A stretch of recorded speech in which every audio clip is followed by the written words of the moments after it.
I am Krishnakant Dwivedi from PSP classes. मेरी पिछली की वीडियो में जो भी आपने देखा उनमें हमने क्या किया था कि हमने सारे के सारे जो थ्योरम्स है, के प्रॉपर्टी थी, फॉर्मूले थे, वो सारा का सारा कवर कर दिया।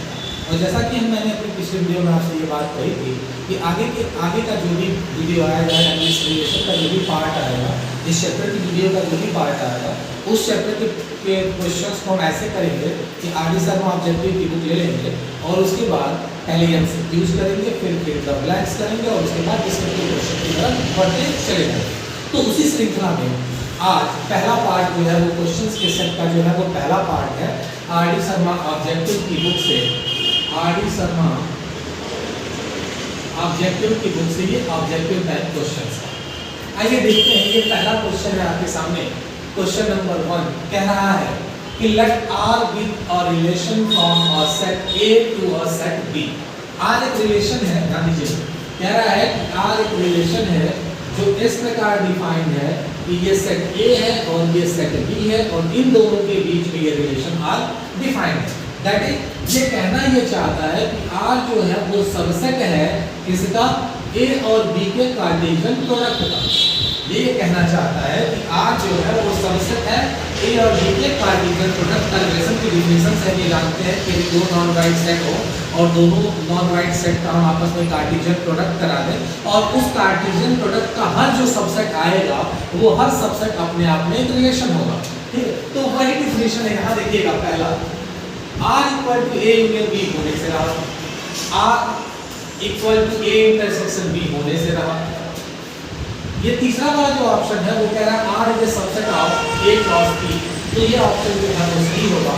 जरा इस पर डिस्कस कर लें।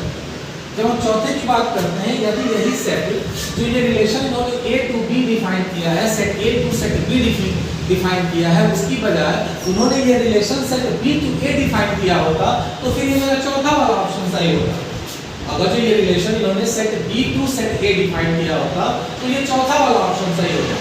ये दोनों ऑप्शन जो है इनका तो होना बिल्कुल जो है वो पॉसिबल ही नहीं था, कंफ्यूजन इन दोनों में थी तो कि ये होगा या ये होगा। लेकिन यहाँ जो रिलेशन डिफाइंड है वो सेट ए से सेट बी की तरफ है, सेट ए से सेट बी की तरफ है, that is A cross B है, तो नॉर्मल सी बात है कि थर्ड वाला ऑप्शन जो होगा वो हमारा सही होगा। आइए फिर दूसरे क्वेश्चन की तरफ चलते हैं। दूसरा क्वेश्चन है कि if R is a relation from a finite set A having m elements. इतनी बात समझते हैं कि if R is a relation, R एक रिलेशन है कैसा, from A finite set. Finite set किसे कहते हैं, वो सेट जिसके जो नंबर ऑफ एलिमेंट होते हैं वो काउंटेबल होते हैं, तो उनको हम फाइनाइट सेट कहते हैं।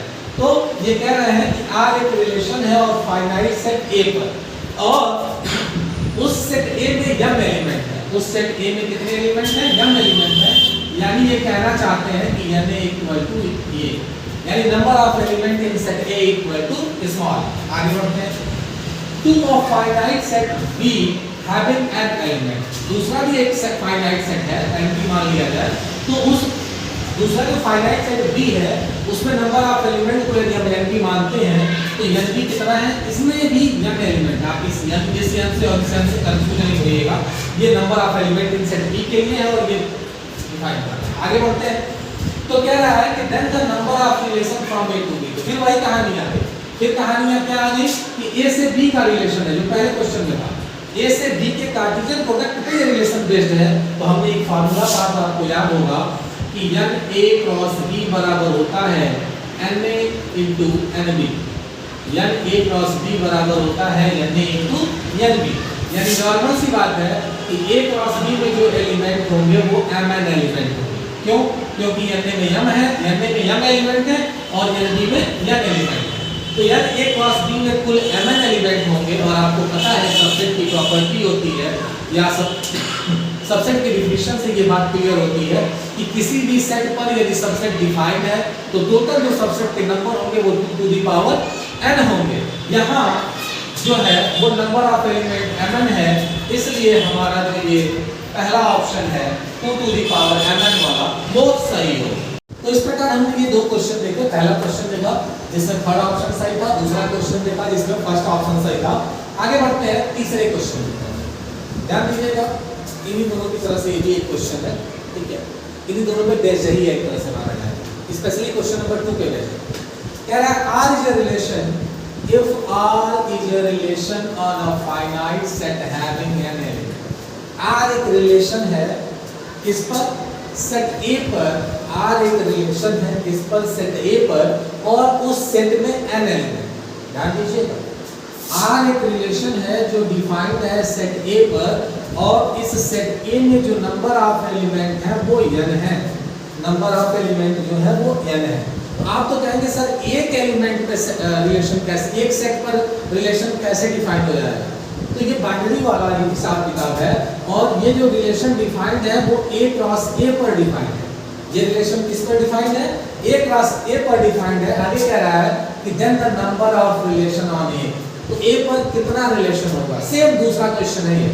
दूसरे क्वेश्चन में क्या था कि दूसरे क्वेश्चन में जो रिलेशन डिफाइंड था वो A क्रॉस B पर डिफाइंड था, और यहाँ क्या है, यहाँ रिलेशन जो डिफाइंड है वो A क्रॉस A पर डिफाइंड है। दोनों में बस इतना सा अंतर है कि ये रिलेशन A क्रॉस B पर था और ये रिलेशन A क्रॉस A पर था।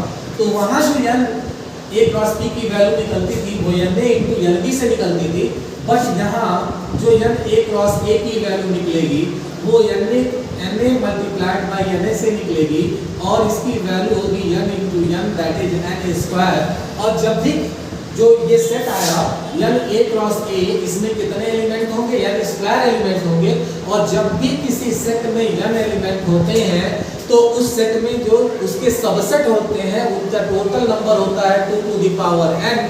तो यहाँ इस सेट में n स्क्वायर एलिमेंट है, तो नॉर्मल सी बात है सबसेट की प्रॉपर्टी से यहाँ जो टोटल सबसेट होंगे वो सबसेट होंगे 2 to the power n square, और सबसेट ही रिलेशन होते हैं, इसलिए टोटल जो रिलेशन होगा वो 2 to the power n square होगा।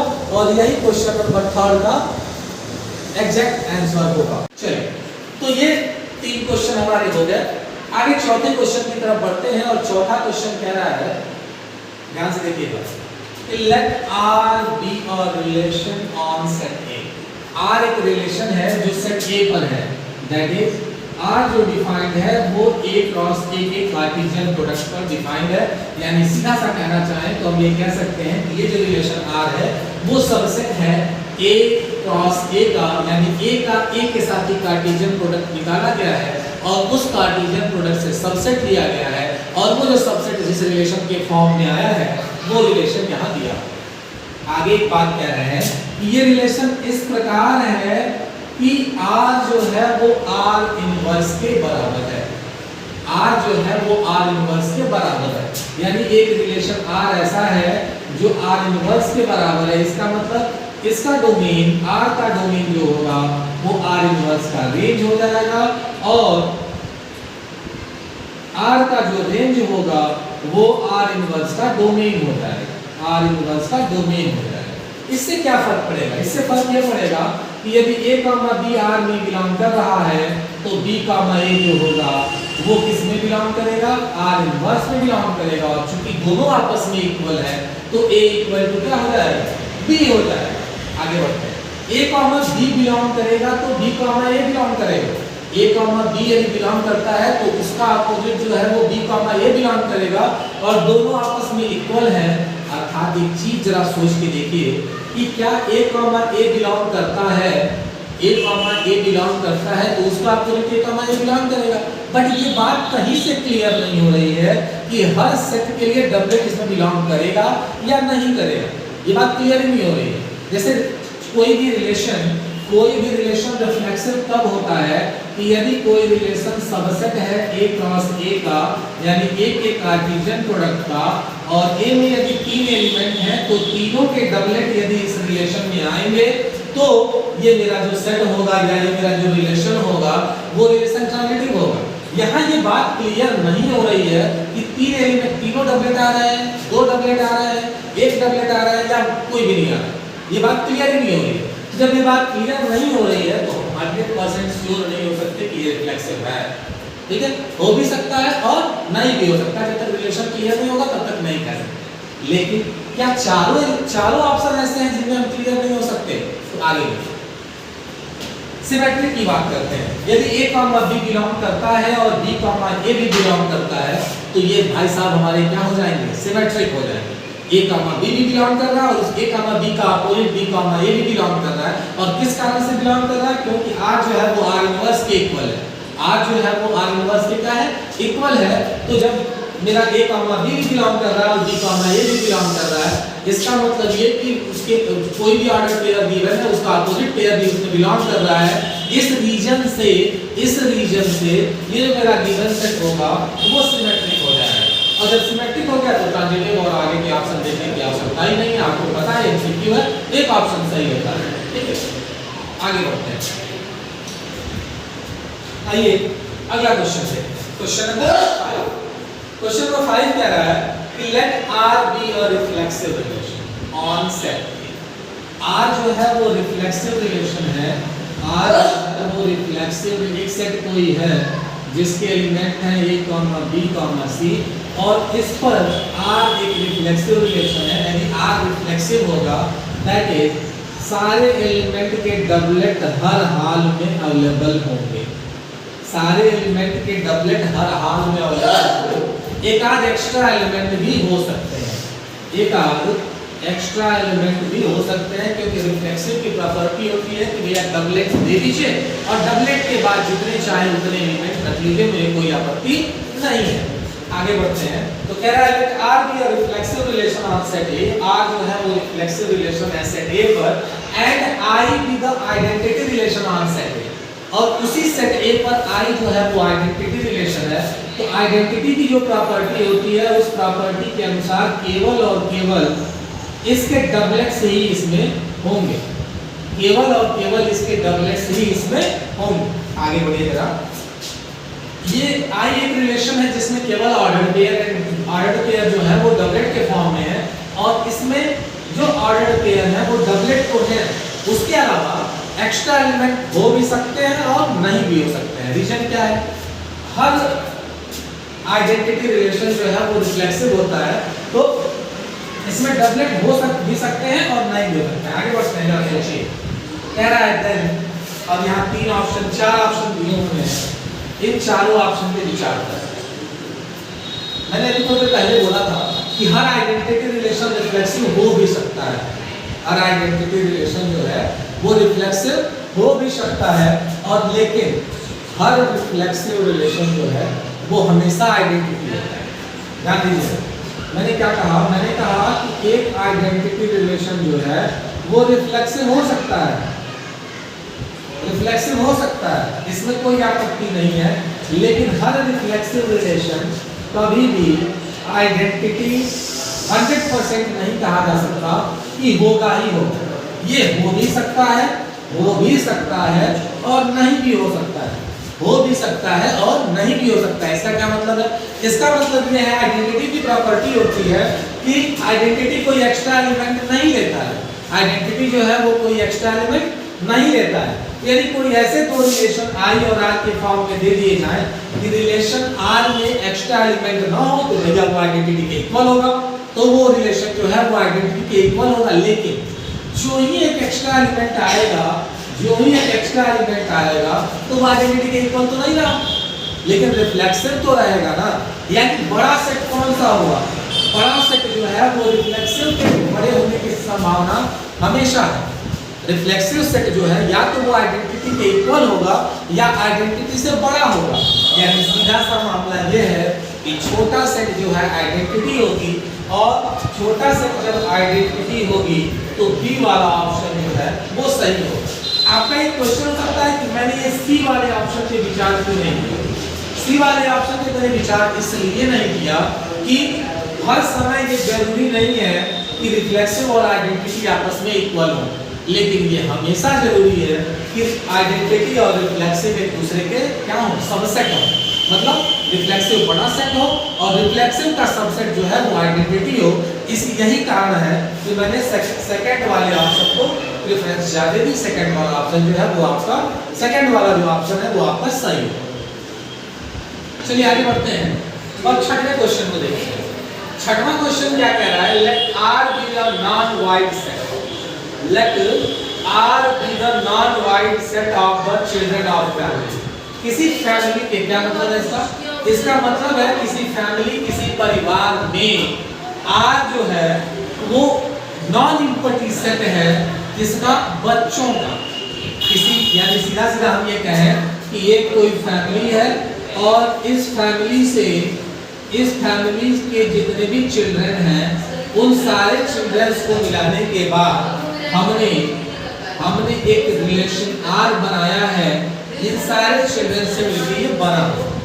आगे बढ़ते हैं और इनमें जो ऑर्डर पेयर बने हैं उन ऑर्डर पेयर में रिलेशन ये है, उन ऑर्डर पेयर में रिलेशन ये है कि यदि पहला एलिमेंट x है और दूसरा एलिमेंट y है तो ये दोनों तभी रहेंगे जब x is a brother of y, x is a brother of y।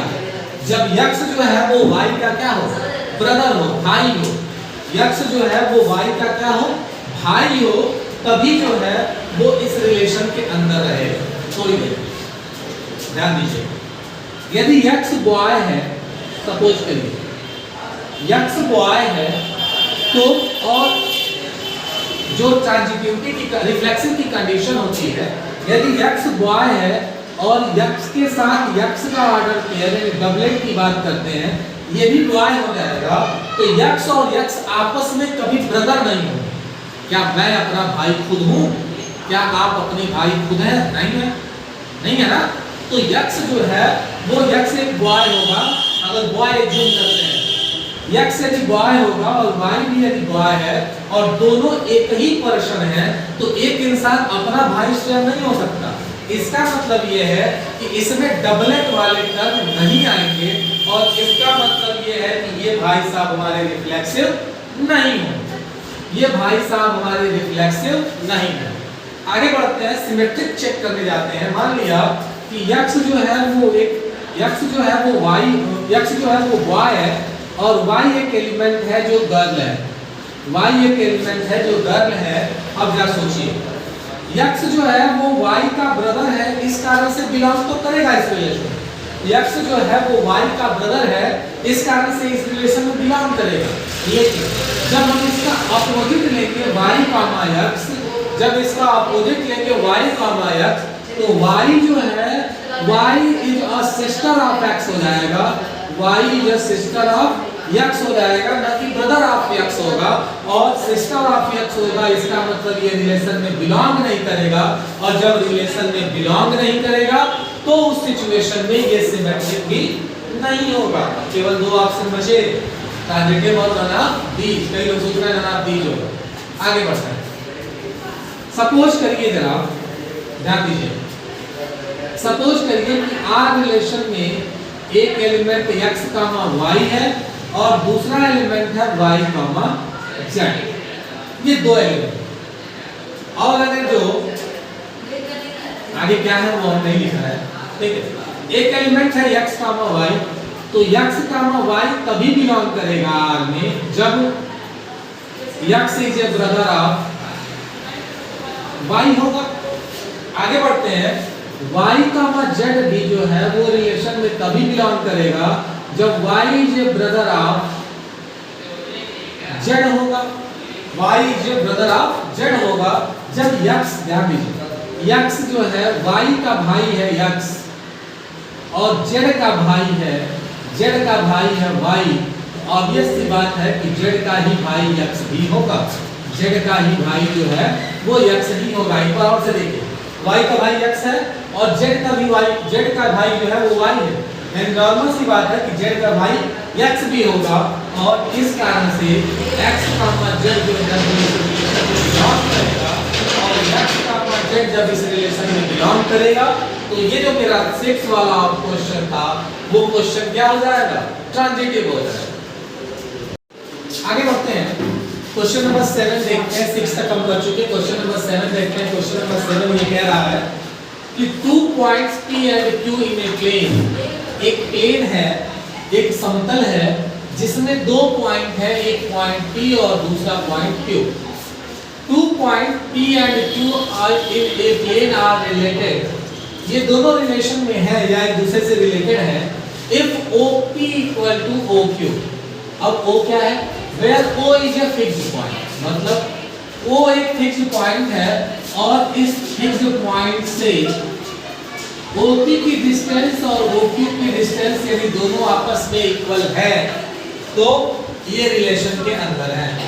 यदि OP और OQ की डिस्टेंस जो है वो आपस में इक्वल है तो ये रिलेशन के अंदर है। और भी टर्म है इसमें और भी टर्म है, इसलिए तो ये रिलेशन के अंदर है। अब आप 4 ऑप्शन है, हमें चेक करना है कि क्या क्या होगा। सबसे पहले रिफ्लेक्सिव चेक करते हैं। जब हम रिफ्लेक्सिव चेक करने जाते हैं तो रिफ्लेक्सिव की कंडीशन है कि OP, OP बिलोंग करेगा R में, तो ये रिलेशन रिफ्लेक्सिव होगा। जरा सोचिए, OP ये डिस्टेंस है, OP ये डिस्टेंस है और OP, OP तो तभी बिलोंग करेगा ना जब OP के इक्वल हो। OP, OP तो तभी बिलोंग करेगा जब OP जो है वो OP के क्या हो, इक्वल हो। और ये बताने की आवश्यकता है क्या कि OP के इक्वल होगा? बिल्कुल होगा OP के इक्वल। इस कारण से OP, OP जो है वो बिलोंग करेगा।